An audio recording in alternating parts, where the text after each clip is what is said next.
देखते हैं कि क्या प्लेटो फांसीवादी थे। Was Plato fascist? फांसीवादी होने से तात्पर्य क्या है? क्या यह आरोप प्लेटो पर सही है या गलत है? प्लेटो की जो भी गंभीर आलोचनाएं हैं प्लेटो के दर्शन की, उनमें जो सबसे बड़ा आरोप प्लेटो पर लगता है वह लगता है कि प्लेटो सर्वाधिकारवादी थे या फांसीवादी थे। फांसीवादी तत्व उनके दर्शन में मिलते हैं।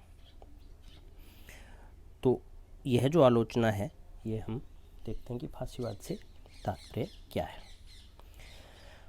कार्ल पोपर, आर.एच. क्रोसमैन, रसेल, अल्फ्रेड हार्नल जैसे पॉलिटिकल साइंटिस्ट ने प्लेटो को विश्व का प्रथम फांसीवादी या सर्वाधिकारवादी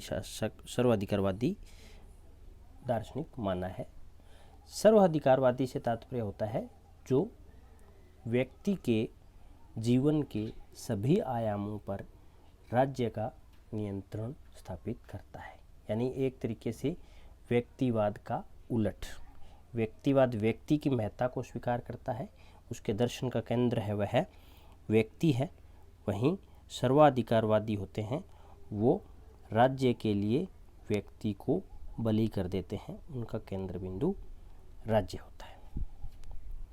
तो क्या प्लेटो का दर्शन है वह राज्य के दर्शन पर व्यक्ति को बलि कर देता है या नहीं?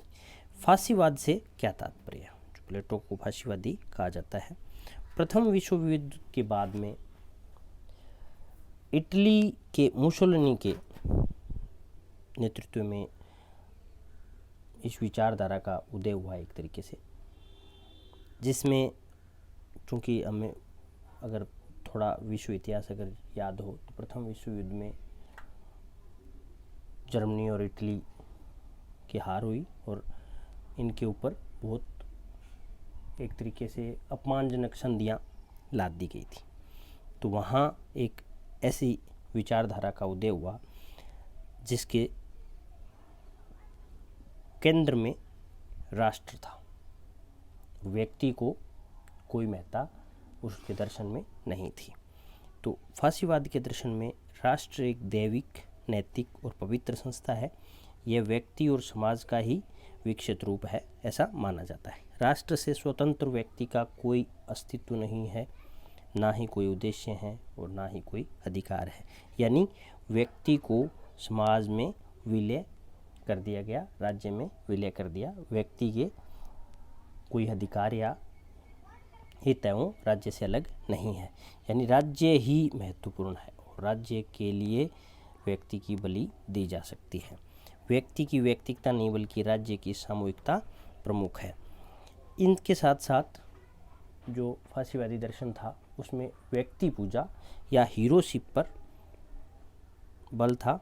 भले ये इटली का मुसोलिनी हो या ये फांसीवाद थोड़ा परिवर्तित रूप में जर्मनी की नाजीवाद में, जहाँ हिटलर शासक थे, उसमें प्रकट हुआ।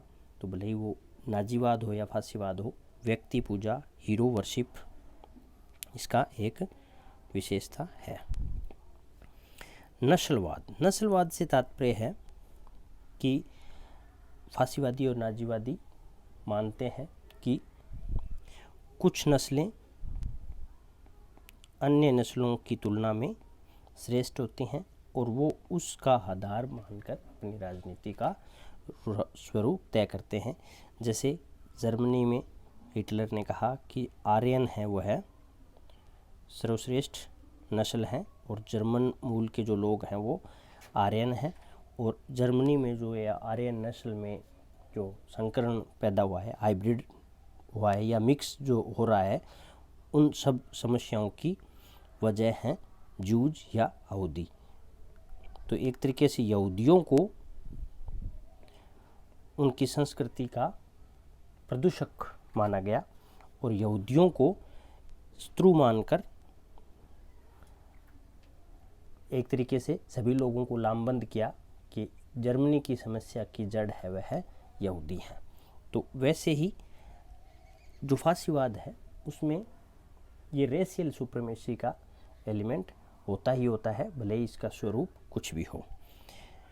ये गोल्डन पास्ट की बात करते हैं। इस विचारधारा में गोल्डन पास्ट पर जोर दिया जाता है कि हमारा जो अतीत था वह गोल्डन था, बीच में इसमें कमी आई, पोल्यूटेड हुआ, और अब हमें पुनः उस अतीत को हासिल करना है। व्यक्ति के अधिकारों की बजाय कर्तव्य पर जोर होता है, यानी व्यक्ति को कर्तव्य करने चाहिए राज्य के लिए, समाज के लिए। अब हम देखते हैं कि ये जो फांसीवाद की विशेषताएं थी, उसके अलावा भी फांसीवाद में तत्व हैं, तो क्या प्लेटोवाद और फांसीवाद में समानताएं हैं, और अगर समानताएं हैं तो वो कौन कौन से तत्व हैं। जैसे प्रथम है लोकतंत्र विरोधी। दोनों दर्शन लोकतंत्र के विरोधी हैं। हमने देखा था प्लेटो ने भी लोकतंत्र की जमकर आलोचना की है, और फांसीवादी भी लोकतंत्र का विरोध करते हैं, और ये एक ही व्यक्ति के इर्द गिर्द यानी हीरो वर्शिप करते हैं, और एक ही व्यक्ति के इर्द गिर्द एक निरंकुश तंत्र की स्थापना करते हैं, मोनार्की की स्थापना करते हैं। व्यक्ति राज्य संबंधों के मामले में भी दोनों में समानताएं हैं। दोनों दर्शन व्यक्ति को राज्य की वेदी पर बलि कर देते हैं। राज्य दोनों के लिए महत्वपूर्ण है, न कि व्यक्ति।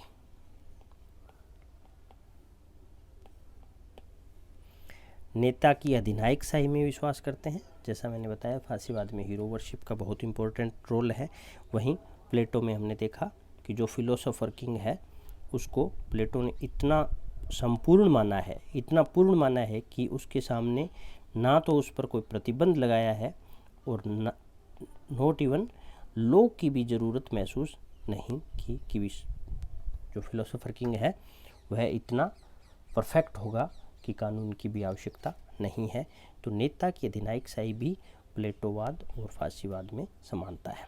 राज्य की सर्वोपरिता है। दोनों दर्शन राज्य को सुप्रीम मानते हैं।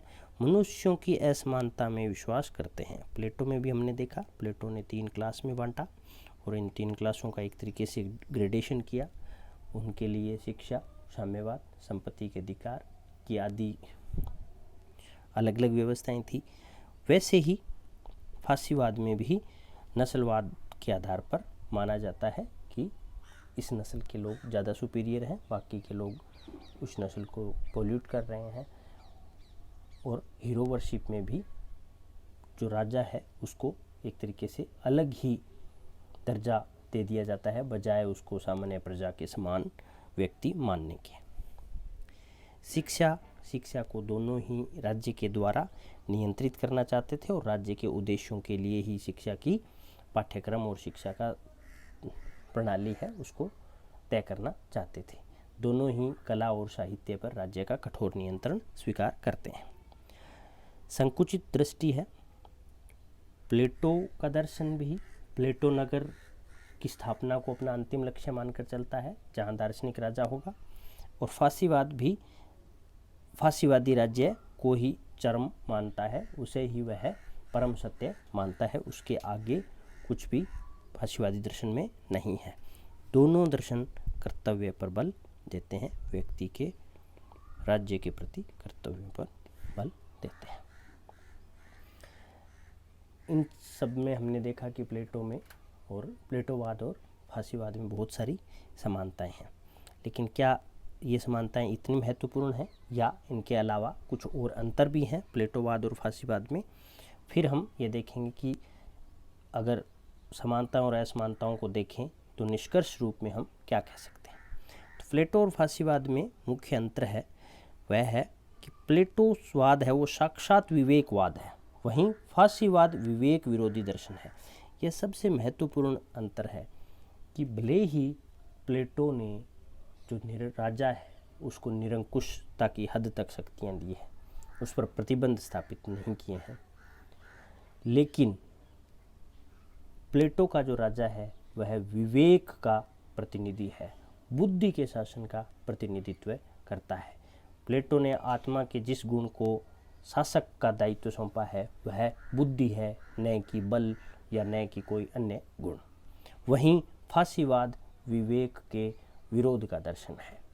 फांसीवाद एक व्यक्ति की पूजा और एक व्यक्ति के शासन में बिलीव करता है, बजाय कि बुद्धि के या उस व्यक्ति के शासन की आलोचना करने के किसी व्यक्ति के अधिकार पर।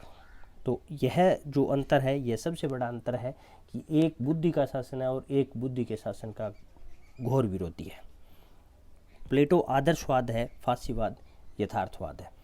यानी प्लेटो ने भले ही व्यवहारिकता के नाम पर चीज़ों के साथ समझौता नहीं किया और ऐसे विचार प्रस्तुत किए जिन्हें आज व्यवहार में लागू नहीं किया जा सका था या नहीं किया जा सकेगा, लेकिन उनका जो आदर्श है वो अक्षुण्य है कि वह बुद्धि के शासन की स्थापना करना चाहते थे। लेकिन वही फासीवाद है जो मूल्यों में से या आदर्शों में कतई ही विश्वास नहीं करता। उनकी नज़र में सब कुछ यथार्थवाद ही हासिल करने लायक चीज़ है। प्लेटोवाद संयम पर आधारित है, जबकि फासीवाद दमन पर आधारित है। हमने प्लेटो के आदर्श राज्य में देखा था कि कैसे प्लेटो का जो शासक वर्ग है वह अपनी संपूर्ण जीवन को सार्वजनिक कर्तव्य के लिए बलिदान कर देता है। यानी सार्वजनिक कर्तव्य के अलावा उसका कोई इंटरेस्ट नहीं है, उसका संपत्ति में कोई मोह नहीं है, परिवार का भी कोई मोह नहीं है। लेकिन वहीं फासीवाद दमन पर आधारित है। यह है साम्राज्यवादी लक्ष्य के साथ साथ अपने ही देश में नस्ल के आधार पर, धर्म के आधार पर विभिन्न लोगों के दमन पर टिका हुआ है। प्लेटोवाद नैतिकवाद है, वहीं फासीवाद अनैतिकतावाद है। प्लेटो का जो समस्त दर्शन है वह ज्ञान, गुण, संयम और सच्चरित्र पर जोर देता है। वह राजनीतिक जीवन में नीति की प्रतिष्ठा स्थापित करना चाहते हैं।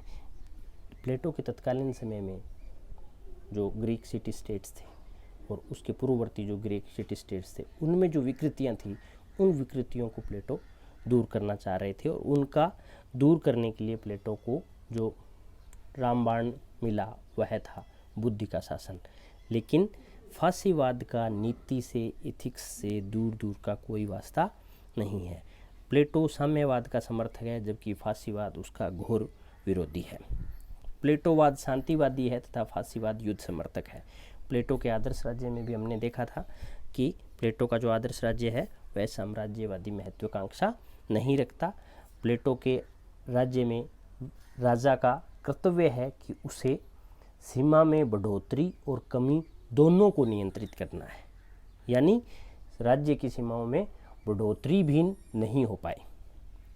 प्लेटो का लक्ष्य आत्मनिर्भर नगर राज्य है, यानी प्लेटो सिटी स्टेट की स्थापना करना चाहते हैं, जबकि फासीवादी साम्राज्यवादी है।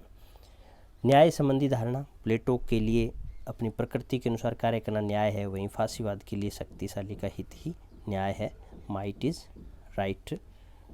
अगर न्याय शास्त्र में हम देखें तो सबसे जो पुअर न्याय का कॉन्सेप्ट है वह माना जाता है माइट इज राइट।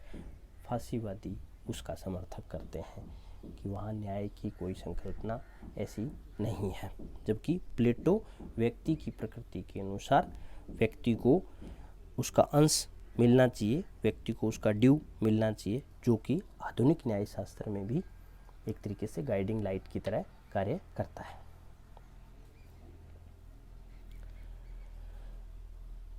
तो हमने ये देखा कि इन सारी समानताओं और असमानताओं के बावजूद भी प्लेटो को फासीवादी कहना गलत है, क्योंकि फासीवाद का जो मूल है वह प्लेटो के तत्व में नहीं मिलता। प्लेटो का जो शासक, जो दार्शनिक किंग है, वह कभी भी फासीवादी नहीं हो सकता। जब बुद्धि या विवेक ही फासीवादी हो सकता है तो एक तरीके से यह है अतिशयोक्तिपूर्ण, या यह एक तरीके से उक्ति दोष हो जाएगा कि विवेक फासीवादी कैसे हो सकता है। तो विवेकवादी राज्य की स्थापना करना फासीवादी दर्शन आधारित, फासीवादी दर्शन की वकालत करना नहीं है। तब निष्कर्ष के रूप में कह सकते हैं कि भले ही प्लेटो में के दर्शन में कुछ फासीवादी तत्व मिलते हैं, लेकिन प्लेटो का जो मूल दर्शन है या दर्शन का जो मूल दार्शनिक किंग का कॉन्सेप्ट है वह फांसीवाद का एकदम उलट है और प्लेटो के दर्शन के परिणामत जो आदर्श राज्य है या प्लेटो के दर्शन का जो उपादर्श राज्य है वो किसी भी रूप में फांसीवादी राज्य की वकालत नहीं करते हैं। Thank you so much.